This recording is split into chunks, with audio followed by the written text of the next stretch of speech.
يقول فضيلة الشيخ وفقكم الله، يلاحظ أن بعض من ينتسب إلى العلم لا سيما صغار طلاب العلم يهونون من شأن الفروع الفقهية في كتب المذاهب بحجة أنه ليس عليها دليل، ويقلل أيضا من اجتهادات الأئمة في هذا الشأن، فهل من كلمة توجيهية حيال ذلك وحيال احترام أقوال أئمة المذاهب وأهمية مسألة التمذهب، لأنه قد وجد في هذه الأزمان من يقلل من شأنها ويعيبها ويقول أنا المتحرر من المذهب وأنا أتحرر من المذهب وأخذ من الكتاب والسنة مباشرة؟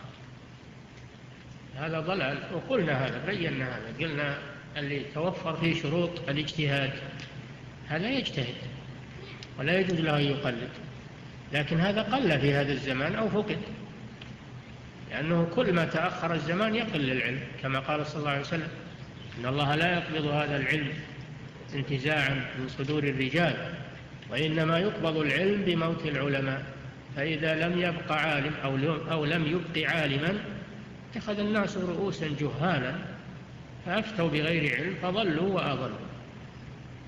كل ما تأخر الزمان يقل العلم. وأيضا جاء أنه في آخر الزمان يقل الفقهاء ويكثر القراء، يكثر القراء اللي ما عندهم فقه.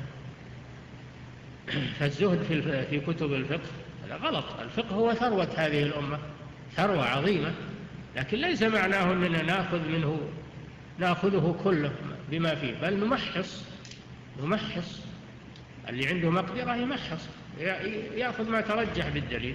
قلنا لكم الناس على 3 أقسام: إما مجتهد مطلق، وإما مجتهد مذهب، 4 أقسام: إما مجتهد مطلق، وإما مجتهد مذهب مرجح، وإما مقلد، وإما عامي. 4 أصناف.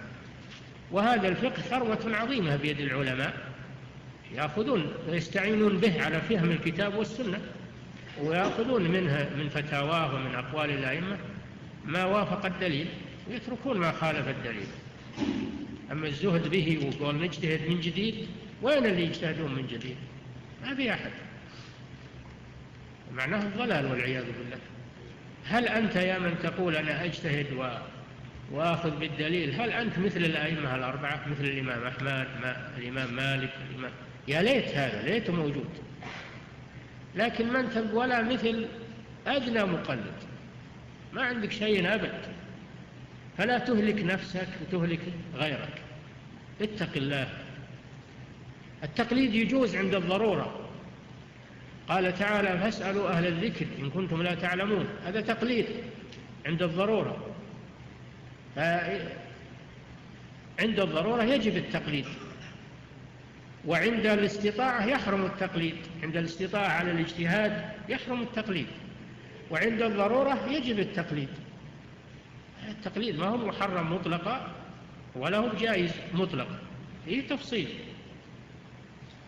والفقه ما نقول لك خذه بما فيه، نقول لك محص وخذ ما قام عليه الدليل منه، لأنه أعرف منك بالاستدلال وأعرف منك بالاستنباط.